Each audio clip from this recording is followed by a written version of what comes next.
Do you want to learn how to earn commissions of up to 20% by laundering millions of foreign dollars? Well, we can't help you with that. But among the many IT problems we solve, Barracuda's email security solutions keep email phishing attacks like this from entering your business network and any valuable data from leaking out. Reclaim your network like 150,000 other businesses have. To learn more about stopping email-borne threats, visit barracuda.com/email. National League Central rivals go head-to-head this weekend when the Pirates face the Cubs at Wrigley. Swing and a miss. He stuck him out. The pregame at 3 Eastern, first pitch at 4. Saturday on ESPN Radio and the new ESPN app. This is the best of the Paul Finebaum podcast. Dennis Dodd, nice enough to join us, the great college football writer from CBS Sports and CBSSports.com. Dennis, it's been too long. I hope the spring has been good. You seen enough spring football? Probably too much. The games themselves we know are kind of worthless, I guess, but the circuses surrounding Michigan and Ohio State were highly interesting. The coaches didn't show anything, but obviously it was a celebration at Ohio State and for a different reason at Michigan. Yeah, I want to start with Ohio State because I thought I'd seen it all, being to a couple Alabama, being in attendance at a couple Alabama spring games where in the low 90s, but 99,000. Was it just a confluence of a number of things, or what? I was there the whole weekend and talking to the SID, and they had sold 61,000 in advance of $5 a pop. Then they get the students and they get walk-up. They were projecting about 80, but nobody was thinking about, and it was a nice day weather-wise, nobody was thinking about 99, 391, and I took one of those panoramic shots with my phone and put it on Twitter and posted it and said, is this the Big Ten opener or is this the spring game? It was legitimate. They had that many there. And what was your takeaway in terms of the quarterback situation? Because that is one of the hot-button issues in all of college football. I think it's the biggest story of the offseason because Ohio State, defending champion, their third-string quarterback obviously won it all for them. And now you've got, a guy coming back, supposedly, Braxton Miller, if he comes back, two-time Big Ten Offensive Player of the Year. J.T. Barrett was probably the best quarterback of the Big Ten last year. You've got three guys that could be Heisman contenders or could win a championship for you. I'm as stumped as I've been. I've tried to be really smart and try to project this thing. I don't know. If Braxton Miller stays, he takes the real risk of not playing football for 2 years, any meaningful football for 2 years. If he goes, it's going to be late. We know that with a graduate transfer. He can go at any time, by the way. He graduated in December, so he's not waiting for May. And if he goes to wherever he goes is to a foreign, kind of setup, a system, new coaches for 1 year. And I would submit that, right now he's the third best quarterback on that roster if you take NFL potential, talent he brings to the table right now. So I don't know what happens there. Well, let's talk about that because there has been some confusion about what he's been doing there. Obviously, there's a rehab. He wanted to get through the spring. So you're saying he can leave at any moment. Talk about his options because there's a rumor every minute. You know that. Everyone knows that. What do we really know? Yeah, I heard the rumors. You did too, probably. LSU, Florida State, Oregon, Alabama, and I even asked around at Florida. By the way, no fire there at any of the places I asked around. Doesn't mean he can't transfer, but no, I think Jimbo is committed to Sean McGuire or somebody on that roster for now. Alabama seems like a pretty good spot, a friendly type offense, and it looks like they're having problems deciding who it's going to be. Oregon's got a guy, Vernon Adams. So, I've heard all this stuff. I just don't know what his play is. Like I just said, what is Braxton Miller doing? Is he, if he stays, then he's banking that Urban Meyer, even if Braxton Miller doesn't start or play that much, will get him ready for the NFL as good as anyone. But my question is, don't you have to play? Doesn't that at some point hurt your draft value when you do come out? Maybe I'm wrong. I don't know. He's not the only quarterback out there, is he? No, he's not. I mean, there's others. I think Everett Golson's a guy that, if you're talking about transfers, that has options. Yes, he's at Notre Dame. He's got his degree, or will have, I guess, in May, so he could be a graduate transfer. Think about that. A guy who could virtually go anywhere, already has a Notre Dame degree. If he stays, he'll have to battle it out with Malik Zaire, and there's nothing wrong with, playing at Notre Dame and becoming the starting quarterback. But Golson had an awful year. I don't, by anyone's measure, with the turnovers, whatever it was, 16 or 18 interceptions, and I think 5 or 6 fumbles. Maybe a change would be good for him. I don't think at LSU the loser of the Jennings-Harris battle is going to necessarily transfer, but if it's Anthony Jennings, he's the older guy, that might happen. And something's going to happen at Michigan, because if everybody stays by this point next year, right now, I think they have 6 quarterbacks on the roster, counting guys they have committed right now. So something's going to happen at Michigan. Let me ask you about Michigan. Certainly great anticipation. What are you sensing, and how long will that take? I don't think it'll take long. All you have to do is look at the track record of Jim Harbaugh. I think he will win, depending on how long he stays, he will win multiple Big Ten championships. He'll contend for national championships. As a fan of college football, I literally think this could become another 10-year war with Urban Meyer. They're both that good a coach. They can run away and leave the rest of the pack in the Big Ten behind. But I think for right now, I think Michigan's a bowl team this year. And then 2016, then start contending for Big Ten titles. But they've got to get the quarterback thing done first. But that's his track record. They will play tough. They will hit you. They will play a pro-style offense, and Jim Harbaugh will win.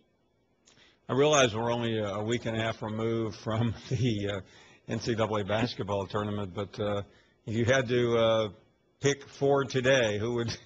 Can't believe I'm asking this question. Yeah. Who would be in your Final Four for the college football playoff? Oh boy. Since I went with like a lot of people. I had a pre-spring top 25. Ohio State. I do think TCU's got a chance. I think they're better than Baylor this year in the Big 12. They're going to be a top 5, if not number 2. You've got to put the SEC champion in there. Alabama's going to be favored in the West. It's a mishmash, and I don't think anyone from the East can beat whoever wins the West. Let's put it that way. That's not going out on a limb. Even though Georgia looks better, Tennessee looks better. I think I said this on your show the last time I was on. I'm just going to stick with Missouri until they're knocked off. I mean, they keep making fools of us all, and if it's Missouri again, then good for them. But the SEC champion, a slight leaner right now towards Alabama, even though with the quarterback problems. And then, I don't think Florida State's good enough. It's, it may be a second team from the Big Ten. We'll see. How the world has changed. Yeah. It has. On that, Dennis, and certainly, the SEC has taken its lumps lately, both in football and, yes, in basketball. How is that being viewed around the country? I realize you live in the Kansas City area. You're not too far from the SEC, but how many dents does the SEC mantle have in it as a result of recent events? I think it's still pretty close to as strong as it was. I think what we saw was, in this last year, what a crapshoot the playoffs going to be. Alabama was number 1. They were favored to win. Ohio State barely got in and then got hot. And so in that respect, the playoff in any given year could become like the NCAA tournament. Now, that's a different animal, 68 teams, but you know what I mean. A team getting hot and getting into the Final Four at least. I think that's what we're going to see every year. And it makes it virtually impossible, and I've written this, that the run the SEC had with 8 straight is probably never going to happen again, at least as long as we have this format, just because of the the nature of the playoff. You have to win 2 games now to get there, and the SEC championship game. So I don't see anyone ever doing that again. And for the fan, I think that's great. There's going to be a lot of diversity. There's going to be a lot of different people up there. I think the SEC is as good as it ever was in this current run. It's going to be better. The Mississippi story with those 2 schools was great last year, and it'll continue to be good. I just think what Urban Meyer has done is brought an SEC mentality, both qualitatively and quantitatively, with the athletes he's brought. That's an SEC program, or what looks like to me an SEC program playing in Columbus, Ohio. Geico presents Strange Saving Stories. Astronomers detected an interstellar transmission. It stated, Geico, 15 minutes could save you 15% or more. The implications were staggering. Was the cosmos telling us we could all save hundreds on car insurance with Geico? Or did their radar merely pick up a signal from the nearby Rufus and Clyde's morning show? We may never know. Geico. 15 minutes could save you 15% or more on car insurance. Coach, thanks for the time. Hope it's gone well. And how did you feel about what happened Saturday? Saturday, I thought spring game, as I view things, maybe different than some people. We had a good crowd there, and it's an opportunity to put a lot of young players in a position with fans watching, where there is an impact on the performance of their plays and what they do. And by having that crowd there, putting a lot of young players in some adverse situations out there on the field, and see how they respond when they have to deal with the pressure of a real game day environment. And I thought a lot of guys did pretty well with that. Yeah, I mean, there's this great debate, Coach, about spring games and whether to play someone or to not have them at all. Do you have any views as we move forward? Is there any real reason in your mind to play even lower division teams? Well, with the spring game, to me, is that it's what you're trying to get out of it. And I know our view of what we want to get out of it, which is, for our older guys that have a lot of experience, it's kind of a reward for them throughout the entire spring that they get the opportunity to go out in front of friends and family and go play a game and put on a show and have some fun. So I take that part of it. But we also do, as a staff, we look very closely at who do we have to put in certain situations? Who do we have to put in a situation where they haven't been on that field on a Saturday with the lights on, with the TV cameras on, where, if they drop a ball, what's going to happen? Or they blow a coverage. And so I like embracing that aspect of it. I think always the trickiest part is when you divide up that team, how much it waters you down. I mean, you basically have to create 2 full teams out of your roster, which in spring is always your most limited roster because you don't have your signees in yet.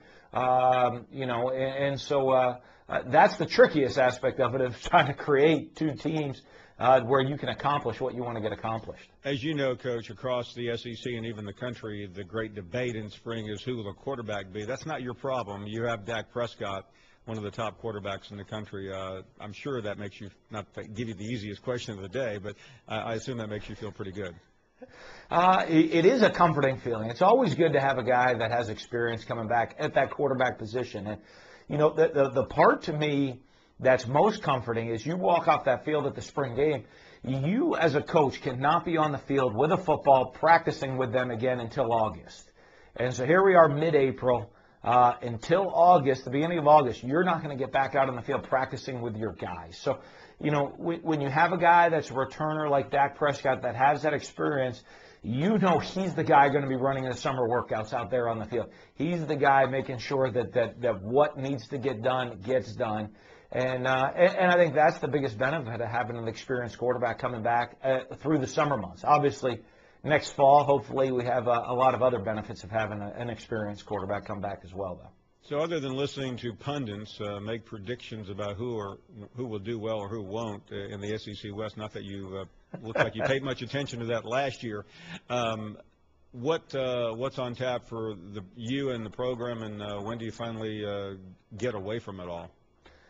Well, right now, I think this is a different time of year for coaches. Everybody wonders what goes on this time of year, and all our assistants are out on the road recruiting right now. They don't let the head coaches go out and recruit, so I'm here, and you're managing, getting ready for final exams coming up in 2 weeks for all our players, make sure they finish very strong academically, then they get the month of May off. And I go around on the speaking circuit with a lot of fried catfish, and, and saying hello to everybody all around the South on the tour bus. I wanted to ask you about that because some coaches do a better job than others. I know you're quite personable, but I mean, at what point do you say, "Hey, I've already eaten"? You got to be careful and watch your diet right there a little bit, and really pick and choose how much you're going to do, because the third meal of some fried catfish, fries, coleslaw, and some hush puppies at the end of the day, it gets rough. So you got to balance out your locations. When you get down on the coast, you got to make sure you got some crawfish and some good etouffee mixed in there. And mix up the different areas where you're at speaking, and mixing up the different diets. I went through that once. I spent the day with a recruiter many years ago, and just watching him have to eat. And I don't mean that disparagingly, but you go into you know what I'm talking about. Do you gain weight during recruiting? Oh, signing day, I think, is the heaviest that every coach is on Sunday, because especially if you got multiple home visits, you're sitting in there, and mom or grandma or someone spent some time cooking because coach is coming to the house, and you sit down and you realize you just ate a meal about 45 minutes ago, and there's another spread in front of you, and you can't be rude, so you got to keep eating again. And and then on the weekends you think I got a chance to catch my breath, and then we have official visits where we have spreads of food out all over the place. So I think I'm down about 10 pounds since signing day already. I got some more to go, though. I mean, have you ever just looked at it and go, I really don't want this guy that bad. I cannot eat this. You know what? I've never been in a situation where we didn't need a player where I could just push the food away and say no thank you. No, maybe not yet. Let's talk about what's ahead this season, because I mentioned we had a pundit on yesterday who wasn't all that kind to the Bulldogs, but then again last year no one was too kind too, and you spent most of the fall at number one. How much of that noise gets into your building, and do you really care? I don't think much of it gets into our building, because I think everybody, especially our older players that understand this league, and you look last year, the simplest equation is to look, Alabama won the West last year, Arkansas finished last in the West last year. And if you look at the difference between those two programs, it's very, very small. And, so I think our players understand that margin for error is tiny. I honestly believe there's 7 coaches, head coaches, there's 7 sets of assistant coaches, and there's 7 football teams that all believe they have a legitimate chance of winning the SEC West next year. And not have to really do anything special to make that happen, that they have enough talent, they have the ability, they have the team that can go win the SEC West title. And I don't know if you're going to see that anywhere else in the country. And so, the margin from top, I always tell people, we hit it right, we stay healthy, we win some close games, we make the plays we need to play, we play at a very high level and develop throughout the season. We could easily win the SEC West. And, but very closely behind that, we could finish last in the West. And that margin is so small that if you don't have a veteran team to understand that, you could be in trouble. Finally, some players, I'm sure deep down you'd like to forget. Others you carry with you your entire career. And one in particular, Tim Tebow, is back in the news again this week. You coached him at Florida, of course. Your thoughts on his continuing to pursue his dream of playing in the NFL, and how you think he may fit in with Chip Kelly at Philadelphia? Well, the one thing, I always believed with Tim's a winner. Whatever you do, look back on any of his levels of football, he finds a way to win. And that is trait number one, I think, that you want in a quarterback, is in a guy that's willing to do whatever it takes to help the team win. And Tim's that type of guy. And I know he was working out you saw him every weekend last year. Even when y'all came here for the game here, on Friday, he's out going through a throwing workout and preparing himself for that opportunity to go play, which, knowing Tim a long time, I mean, that's always been his dream, is the opportunity to go play football at the highest of levels. And I know he is going to work as hard as he possibly can, give everything he has to go be successful and to help his team, the Philadelphia Eagles, win. Do you see him being a good match for Chip Kelly? It'll be interesting. I mean, in some ways, I think people get lost sometimes in, hey, Chip's running the shotgun spread offense, so Tim's a great fit for that. You got to be a great fit for the whole team in the organization as a quarterback. It's not purely about schematics. There's so much else that goes into that position. The leadership and all those things, and the melding of the team of that guy that can go be a leader for you is important. And so I think it'll be interesting, the relationship that develops between him and his teammates and how he relates into what Chip needs him to do up there. But I think offensively, the system that they run at Philadelphia is certainly going to be a system that Tim is going to highlight his abilities and his strengths more than some other systems that are out there. Coach Dan Mullen joining us from Starkville. Coach, thanks, and go get yourself something to eat. You look hungry. It's diet time right now. I got 10 more pounds to go. This is our time. We can work out and get in shape. But always great to be with you, Paul. Have a great day. This is the best of the Paul Finebaum podcast. Ed, it's been too long. I've been following your travels, and it seems like you've been just about everywhere in the SEC. Tell us all about it. It was a nice week where I fit in about 4 schools into about 6 days of travel with a sprained ankle, I might add. So how did that happen? That's SEC strength right there. What happened? Did you were you racing Braxton Miller in Columbus for the fastest Buckeye or what? I wish. It's not glorious at all. I literally was scoring in softball and walked off the plate and stepped into a crater that I didn't see and popped my ankle. Nice. High ankle sprain. But well, that's a tough one, as you know. Oh, yeah. So now I get it. When guys are in boots, I'll totally believe them now. Okay, so aside from your high ankle sprain, which at least your immediate family cares about, what did you see during your travels to various SEC schools, including Auburn, Florida, Ole Miss, and State? I think the interesting thing with Florida first, that was the first stop that I made. Jim McElwain was not shy about saying that he loves the neighborhood that Florida is, but, man, is it a fixer-upper of a house that he's working with? And I think, he hit it right on the head. He understands that this is a major rebuilding project in Gainesville. They don't have the depth that they need. They don't have the elite depth, not even close. The offensive line, they might have just 5 healthy offensive linemen to start off fall camp. And Trip Thurman, their most experienced guy, might not even be able to play because of a chronic shoulder injury. But, I think that there's a little bit of a chip on those guys' shoulders, and I know that sounds really cliche, especially for a program that's slipped so far in the last few years, but I think that they're tired of that label that Florida has fallen off.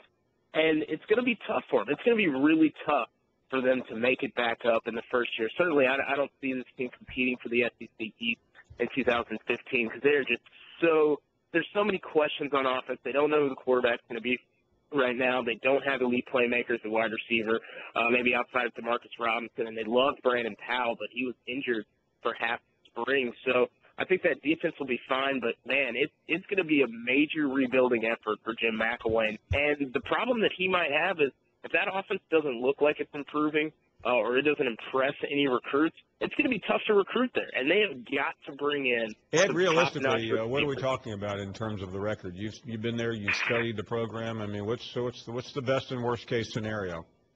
I honestly think the best right now, 7, maybe 8 wins. I think the worst, a 4 or 5 win season. And oh my goodness, they have some winnable games. They have some winnable games in the SEC because honestly, we just don't know right now what we're going to see from that offense. There could be improvement. That defense could put them in great position to score. But what history has taught us so far from what we've seen from these same guys, I still see Florida making a big splash. So I would hover around 6 wins right now, realistically. Yeah, that will not go over well. And in terms of the other 3, we talked about Florida, Auburn, Ole Miss, and State. Are you buying into Auburn being a major contender this year? I'm really buying into Auburn, and I know that people on the Plains are probably like, well, let's hold on, let's see what that defense can do. But I think it's an automatic upgrade having Will Muschamp there. I talked to Chris Frost, one of their best linebackers, And he said that everybody is kind of cross-training at linebacker and learning all these multiple schemes. And, yeah, it's been a little bit more than what they're used to in the past, but they love it. They love this challenge because they've been down. I mean, they were not a good defense last year. They know it. And Will has really pushed them and challenged them to be better. I don't think you're going to see this turn into an Alabama style or even, a Florida or an LSU style defense in 1 year, but it's going to be a more aggressive defense. They're going to get to the quarterback because Carl Lawson is going to be healthy this fall. I think losing him last year was just a major loss for Auburn. He's one of the best, most athletic defensive ends. He's going to be an outside linebacker in the defensive end at buck position for the Tigers. He sat out the spring game, but when I talked to him one-on-one, he was like, I feel like I'm close to 100%. I feel like I'm better than I've ever been, and he missed an entire year. So I like what they can do on offense. I don't think you really need to talk about them that much on that side because Jeremy Johnson, he might not be the runner that Nick Marshall was, but he is going to sit back there and make that a more balanced offense. Paul, you could be the running back in that system, and you would lead the SEC in rushing yards. That's how good they are running the ball. I don't know why you think that's so funny, Edward. You might be a little bit more aerodynamic than I am. Thanks for the Ole Miss and State. Which one comes out on top in the standings at the end of the year? I think right now State has the advantage at quarterback, but Ole Miss has the advantage in overall talent. And I know that State fans are going to hate me and they're going to kill me on Twitter for saying that, but really this is the first time that I think Hugh Freeze has felt really comfortable about the depth that he has all around it. I know he'd like those offensive linemen to be healthier than they were this spring, and you hope that they are, because if they are, then I don't think it's going to matter who the quarterback is right now because, Laquan Treadwell's coming back. They've got some young guys. I think Markel Pack is a guy that we can really see try to take his game to the next level. Evan Ingram's there. If that offensive line can be okay, I still think Chad Kelly is going to end up being the quarterback. He's the most talented. But it's kind of that Blake Sims, Jake Coker situation. They're going to push Chad Kelly to be the guy.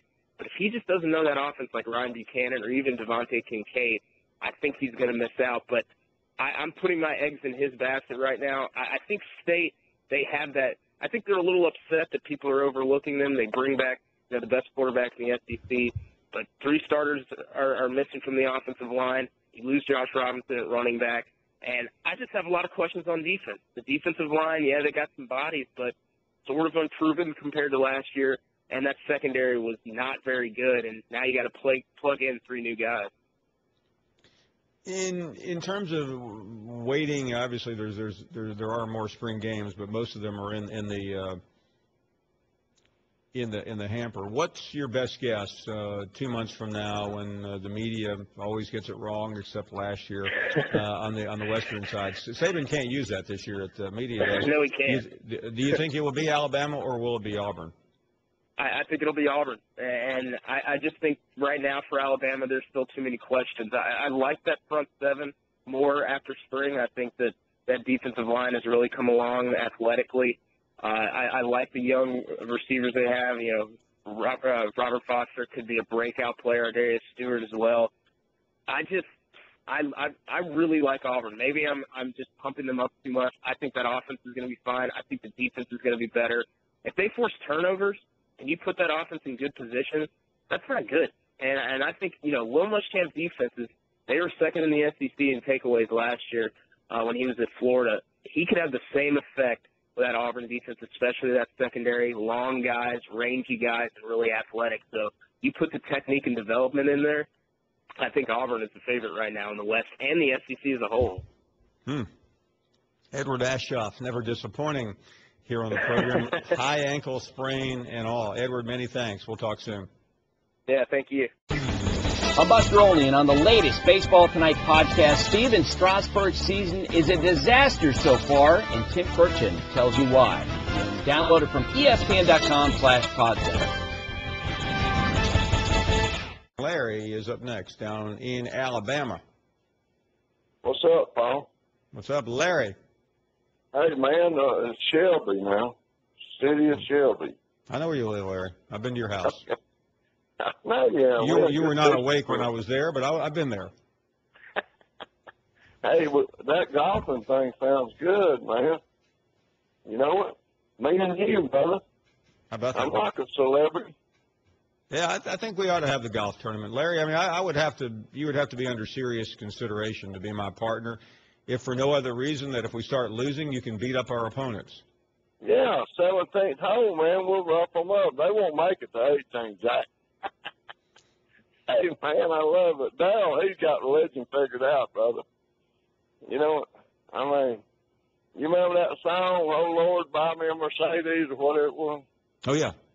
Yeah, that's who sung that song? Do you remember? I don't know. I was intoxicated when I listened to it, but I prayed for a Mercedes and never got one. That's what I've never had one either. I just think Tebow sits around praying that he could be as good as Jim from Tuscaloosa one day. I guess to get him there. But anyway, Paul Finebaum, ain't no Braxton Millers coming to Tuscaloosa, Jack. We got, man, come on. Do you really believe that? Tell me right now, do you? I don't have a strong opinion on whether he will or not. I know that there are a lot of folks buzzing around about it. Yeah, I don't think so. But I'm going to tell you, these people that keep dogging Bama, they're haters. Keep on hating, we keep on being devastating. No hey, time. by the way, I should have known this, but the great, the person who sung that song, you ready for this trivia question? Yeah. The person who sung that song, very famous singer, once dated or once went to high school with Jimmy Johnson. Does that help you? Wow. Let's see. I think she dated him briefly in high school in Texas. Wow. You want me to do a verse? You don't have any idea? No, I don't, Paul. You got me on that, brother. I hate when you stump me. The great Janis Joplin. Wow. Oh, Lord, won't you buy me? I didn't realize. I thought it was a country singer. I had no earthly idea that was. I did too, man. Janis Joplin. She must have hit that bong like I am. I had no idea. I mean, I would have been here the rest of the day coming up with everyone in Nashville. I would have never guessed, Janet. This shows you how long it's been. Yeah, man. That threw me a curve, brother. I never in my life would have believed that. No, I wouldn't either. It's a great song. Yeah, at least you thought of one. I man couldn't find all that. The scary thing is I always thought it was a man who sung the song. I did too, man. I was just singing it and thinking I was here in my head, you know. And that's what I was thinking, you know, that was a man. I can't believe, Janice. Oh, come on. Can you look it up and play it next break? Look at what? Could you look it up and put it on, John, and put it on? What do you want us to look up? That song. I just looked it up. Do you want me to read? You want me to give you the lyrics? I know. Yeah. Go ahead. It's, oh, Lord, won't you buy me a Mercedes-Benz? Buy me my friends all drive Porsches. I must make amends. Oh, man, that's great. I'm going to try a minute. Oh, Lord. Okay, Paul, you're good, man. Play that song. Has this now become American Idol? I mean, what are you talking about? Play that song. Let's go next to Eric. Play that song. I mean, do we have a house band? Strike up. That would be a good idea, though, by the way, to get a house band in here. Ryan is in California. Ryan, thank you. Good afternoon. Hey, Paul. First time calling. Normally I don't call, but listening today I had to chime in. I will preface it by saying I'm a Christian. I'm a University of Florida alumni, but I'm also a psychotherapist. And, just listening to a lot of this, I think that you have to take faith out of this whole Tim Tebow faith and football thing. The reality is we're simply looking at a guy who's chasing after a dream. And I forget when this happened, but when did we become so cynical that a guy chasing after his dream is a bad thing? I mean, you think about most of the callers on here, how many have had a dream and they either quit, gave up, or, for whatever reason weren't able to achieve that. And, I guess in simply, when is that or why is that such a bad thing that somebody's doing that? It's not. I think in this case, people felt like, because he played for two clubs, the Jets and the Broncos, and then didn't really get much of a shot with New England. I think it just ended so abruptly for Tebow, and he wasn't content doing anything else. That's why he kept working. Absolutely. I give him credit. I mean, he could have just. I mean, he had a pretty good gig. He was on ESPN. I mean, how many former athletes are pretty content to just walk into television, play golf, and relax? Instead, Tebow continued to work out every day of the week. You heard Dan Mullen say earlier that when he was on campuses on Friday as he traveled with the SEC network, he worked out. He had a coach in California. He never gave up, and that's why I think this is such a great story. Absolutely, and then we're talking about the kind of media circus that he brings in. Is it him, or is it everybody so jaded or so polarizing as to to him as a person? I don't see him doing interviews about this. I don't see him talking about this. It's all everybody else. But I just wanted to give a quick call. I think this is a great story, and for anybody who's got kids, would you ever tell your kids to not chase after something? No way. You're absolutely right. And I do appreciate your call. Yeah, thank you. This is the best of the Paul Finebaum podcast.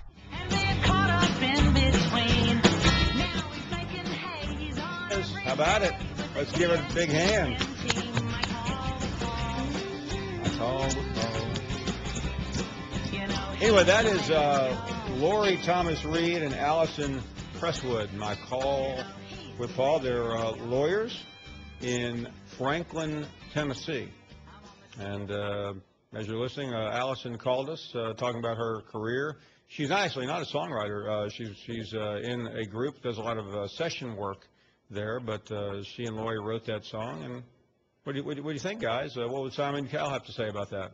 It's going to be a Grammy Award winner, say the least. It's probably the best lyrics we've had so far. I guess "Fired" for Finebaum was also a great song, but that one's my leader in the clubhouse for best song we've received. Great song. You thought "Fired" from Finebaum was a hit? I mean, I think the country twang makes this work a little bit better. Agreed. I mean, it fits with the theme of the show. Although we now have 3 songs we could possibly put on an album. Yeah. By the end of this year. Wait, are you including Daryl's song? Remember Daryl's song? No. Not 4. I'm including "Here in My Crazy Dreams." Yeah, we got the song that I wrote with Walt Aldridge in Florence, Alabama. We have "Fired" for calling the Finebaum Show, and now my call with Paul. Yeah, that'd be fun. Well, if we get permission from we need about 9 more songs for a record, don't we? Well, but we have a bunch of viewers and listeners out there. The rest want would to just be on the album. Singing, Paul. We'll just take Paul's best of Bob Dylan. I think Larry from Missouri's got a song like "Great." Anyway, that wasn't too bad. Hey, Miss Finebaum, how you getting along today? Great. Can you do a song for us, Larry? Hey, great. I got to admit, I actually wrote one time called "The Price is Right." About some old gal got divorced and went on the Price is Right, won a bunch of washer dryers. She ended up leaving the old boy, but it never got published anyway. You'll probably see it out there somewhere. But I did want to tell you, I enjoy the hour of power here today. And, Tebow's a little more powerful than I thought. He was able to rise the sorry carcass of Teddy from Tuscaloosa, get him out of the basement. So I've got to give him credit for that. But I will say I've been praying for Teddy and his arm, even though, like I said earlier, those nuns told him to quit using that thing a long time ago. Something bad's going to happen. Hey, I did want to say, it's laughable to think that any single person in the NFL is going to carry dead weight just for a friendship. I mean, that's the most ridiculous thing I've ever heard. And equally laughable, somebody mentioned that they're going to start running the Notre Dame Fox. I did hear that. That's funny. I mean, I've heard a lot of stupid things on here, but what about this? What about the single the wing T or whatever Tennessee used to run in the 40s? I mean, I think what the Eagles should do is just now sign Ernest Angley to heal all their injured people, but they might be on to something. The last thing I'll say about this Tebow deal, all things being equal, I'd rather be Kenny Stabler's butler. Thanks, Paul. Boomer Sooner. Boomer Sooner. Great Boomer Sooner. That's his song. Let's talk to Jerry in Ruston, Louisiana. Hey, Jerry. I'd rather be Kenny Stabler, too. How are you this afternoon? I'm doing great. Thank you. I'm old enough to remember Joe Kapp, Jim McMahon, and Billy Kilmer. Yep. The three of them couldn't throw a pass to save their life. But they had a tremendous will and the great leaders and absolutely fearless. And they led their teams to championships, you know. So, I mean, Tebow might be the kind of guy that they build a team around that just, you know, has a tremendous defense, and then he just wills his team to win.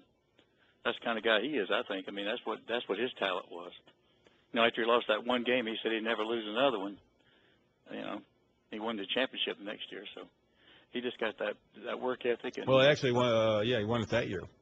Yes. Well, I'm not good on my stuff. Yeah, no, it was a game against Ole Miss, and he told the team, "We're not going to lose again." And it was 08, and they went and ran the table. Hey, thank you very much for the call from Louisiana. Mark is next in Spring Hill, Tennessee. Hey, Mark. Hey, Paul. How you doing? First-time caller. Thank you. Yes, sir. Hey, I've been watching football since 1969, watching NFL and college, and I've studied the game. And I get so tired of hearing all these people come on and bash Tebow.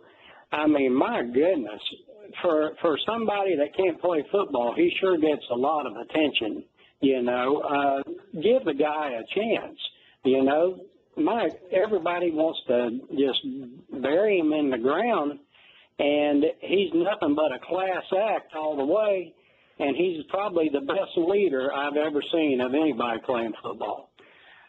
He has got that. If he doesn't have nothing else, he's got leadership qualities that a lot of guys will never see. So, you know, I just get tired of hearing all these people bash on him. My goodness, give the guy a chance. That's all I say. Thank you very, very much. Kurt is next in Florida. Kurt, thank you. Good afternoon. Good afternoon. Wanted to kind of shift gears from the Tebow, if you don't mind. I'm sure you probably had enough talk about him for the day.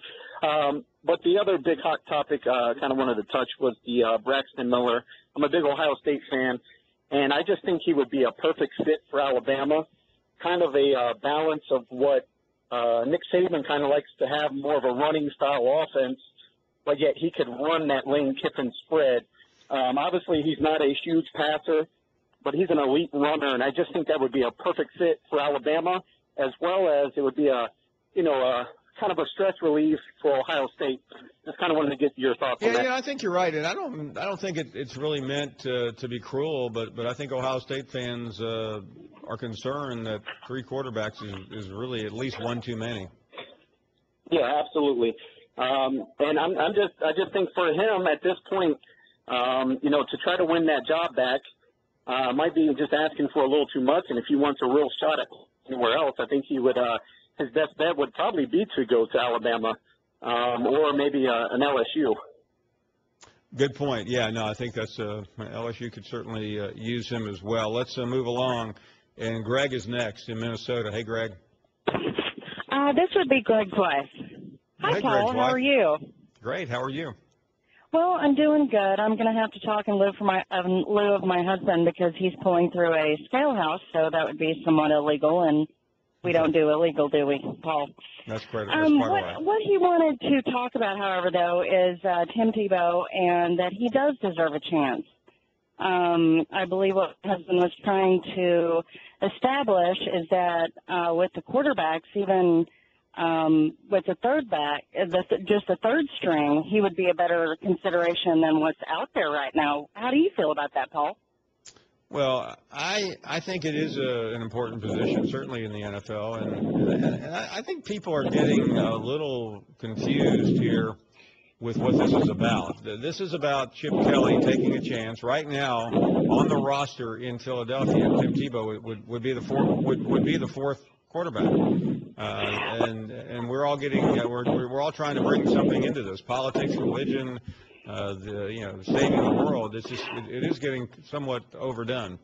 With all the injuries in the NFL right now, and if you're going to actually spend this on a religious whim, what if, he could be a good influence on anyone, Well, let's try to keep this real, though. I mean, this is the NFL. I think Tim Tebow's Tebow's job in the NFL with the Eagles is not to do anything else other than support the program, and I think that's a little bit of a misnomer that Tebow's leadership in terms of what he did at Florida, maybe to a much lesser degree in Denver, is a factor here. And I don't mean to be cynical, but that's not why he's being brought in. Chip Kelly's bringing him in because he gives him options. Imagine the options if the NFL actually would go to a 2-point conversion. Thank you for listening to the best of the Paul Finebaum podcast. Tune into the Paul Finebaum Show every day from 3 to 7 Eastern on the SEC Network or on the ESPN Radio app. Two of baseball's best go head-to-head in interleague action when the Tigers head to St. Louis to face the Cardinals. That one is gone! The pregame at 7 Eastern, first pitch at 8, Sunday on ESPN and ESPN Radio.